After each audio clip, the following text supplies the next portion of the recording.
Olá a todos, como vocês sabem, o nome é José Mauro, estamos aqui para mais uma leitura compartilhada. Dessa vez nós vamos pegar essas 3 páginas do Yalom. É um capítulo muito interessante, que é importantíssimo para todos que querem ser terapeutas de grupo, todos que querem dominar essas técnicas, que é uma técnica fantástica de mudança de comportamento, mudança afetiva dos nossos pacientes. Então nós vimos até agora sobre o processo, a gente viu sobre como ativar o aqui e agora, e agora nós vamos ver que a segunda parte, segunda camada simbiótica do aqui e agora é o esclarecimento do processo. Esclarecimento do processo também é aqui e agora, viu? Como que ele começa? Ele começa falando o lógico aqui, ó. Antes de que os terapeutas possam ajudar os pacientes a entender o processo, eles mesmos devem aprender a reconhecer o processo. Então é fundamental eles reconhecerem. Nós, terapeutas, reconhecemos o que é o processo para que a gente possa levar o paciente a entender o processo, né? Como que um cego pode guiar outro cego? Difícil.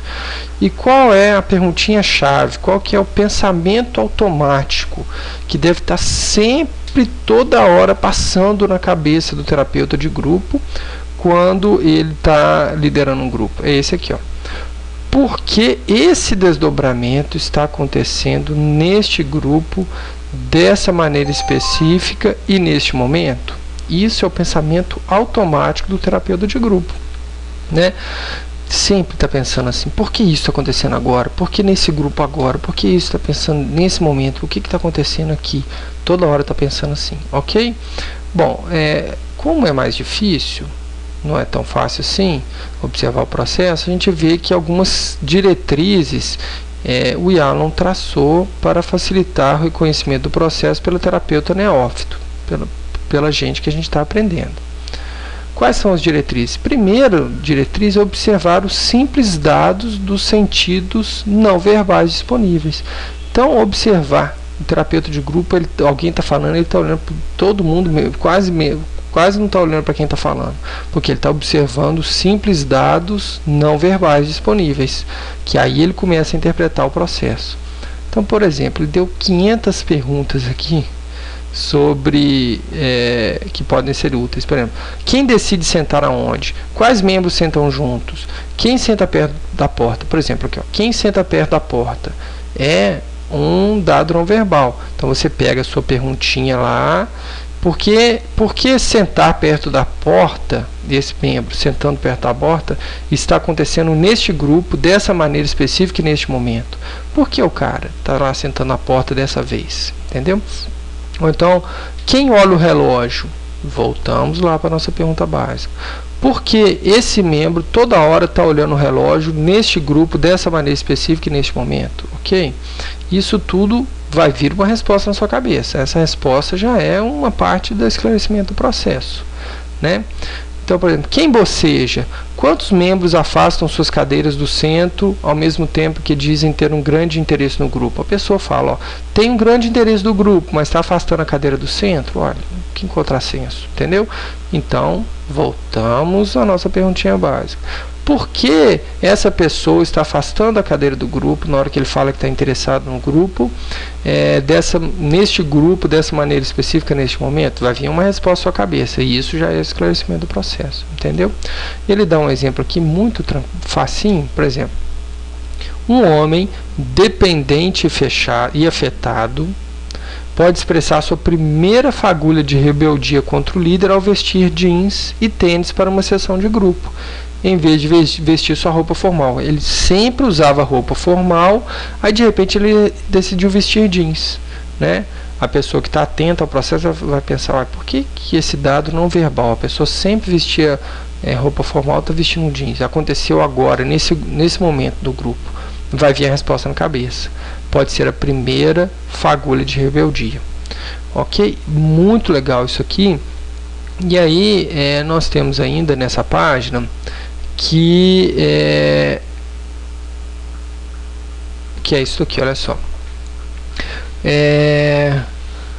Outra coisa importante, eu vou sublinhar aqui também, o que é importante, continue prestando atenção às reações que os membros do grupo produzem uns nos outros, né? Quais parecem ser reações consensuais que a maioria compartilha e quais são reações singulares ou idiosincráticas? Idiosincráticas é uma reação que só uma pessoa tem, é idiosincrática, as outras, ou singular. As outras são consensuais. Então, por exemplo, alguém está falando lá, todo mundo chorou e uma pessoa riu. Olha, o grupo todo chorou, uma pessoa riu, essa pessoa que riu está tendo uma reação idiosincrática. Presta atenção nela. Aí vem a perguntinha básica. Por que essa pessoa, neste grupo específico, nesse momento, nessa hora, em vez de chorar igual todo mundo, riu? Né? E isso é uma reação idiosincrática que o terapeuta de grupo está atento e ele vai responder essa pergunta e esclarecendo o processo. Bom, aqui nós temos aqui uma pequena resenhinha que eu quero ler porque achei ela interessante, né? Vamos lá. Em um grupo, Sônia disse que sentia que os outros não gostavam dela. Chegou e falou: ninguém gosta de mim, né? Aí o terapeuta esperto, que trouxe do geral para o específico, falou assim: quando lhe perguntaram quem seria, o terapeuta perguntou, ela falou assim: ninguém gosta de mim. Ela falou: mas quem não gosta de você? Trouxe do geral para o específico. Ela falou: Eric, um homem distante e indiferente que habitualmente se relacionava apenas com aqueles que tinham utilidade para ele. Eric ficou irritado, dizendo: por que eu? Diga uma coisa que eu tenha dito que a faça escolher a mim. Então ela falou assim: Eric, você é que não gosta de mim. Mas por que eu? Não faço nada. Sônia respondeu: eu estou quieta aqui na boa, não estou fazendo nada. Sônia respondeu: é justamente isso. Você nunca me disse nada, nenhuma pergunta, um cumprimento, nada. Eu simplesmente não existo para você. Eu não tenho utilidade para você. Pronto. Isso aqui foi o que ela falou, né? Eu não tenho utilidade para você. Eric, mais tarde, em uma sessão de revisão após concluir sua terapia, citou esse incidente como uma instrução particularmente poderosa e esclarecedora. Então, o terapeuta trouxe do geral para o específico, e isso aqui, ela foi interessante. Ela ficou irritada justamente por nada. Ele não faz nenhuma pergunta. Isso que a deixou ruim, tá? É interessante essa resenha. Agora nós vamos na página seguinte. Aqui nós temos que vamos ver aqui, ó. De maneira semelhante, na terapia de grupo podemos aprender muita coisa sobre o papel de determinado membro, observando o processo do grupo no aqui e agora, quando esse membro está ausente. Olha que interessante. Então, um membro ausente. Quando o membro está ausente, a gente descobre o papel de determinado membro quando ele falta. Entendeu? Olha que bacana. Quer dizer, ele falta, o grupo ficou mais agressivo, o grupo ficou... por exemplo, se o membro ausente é agressivo e competitivo, o grupo pode sentir-se liberado. Então, o cara falta, o grupo começou a falar mais coisas e tal. E isso fala sobre ele. O cara faltou, o grupo está mais liberado, então é porque esse cara prendia o grupo, né? E aí vai. Então, a falta do terapeuta não tem problema, de um outro membro, pode ajudar a esclarecer o processo sobre aquele membro. Agora, olha que interessante. Um mito comum que precisa ser rejeitado de qualquer forma é que é politicamente ou socialmente incorreto falar de um membro que não esteja presente na reunião.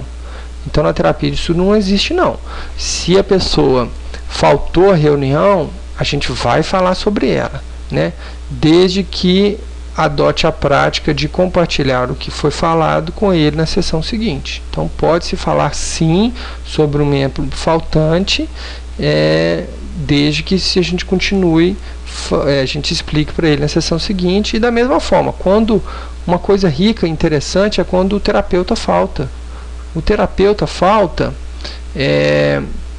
o terapeuta ou o coterapeuta faltam podem acontecer coisas no grupo que são interessantes. Por exemplo, aqui ele cita um exemplo de uma mulher que ela, quando o terapeuta faltou, ela agiu de uma forma totalmente diferente e tal.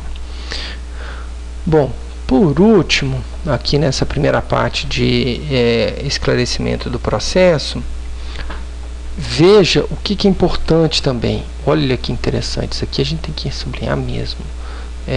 Procure incongruências entre comportamentos verbais e não verbais. Nem sempre um comportamento não verbal é congruente com o verbal. Geralmente pode acontecer que a pessoa está chorando, mas está falando uma coisa alegre, entendeu? Ou então está triste, está rindo. Está triste, está falando uma coisa alegre, e aí vai. Quer dizer, uma incongruência entre comportamento verbal e não verbal, né? Aqui ele descreve quais são as incongruências. A incongruência, a distorção paratáxica, a pessoa que responde que está experimentando o outro de forma irreal. Então tá lá, houve uma incongruência no que ela fala, do que ela está reagindo. Então ela entendeu a pessoa de uma forma irreal. Metacomunicação, a pessoa está respondendo de forma precisa, mas não ao conteúdo manifesto.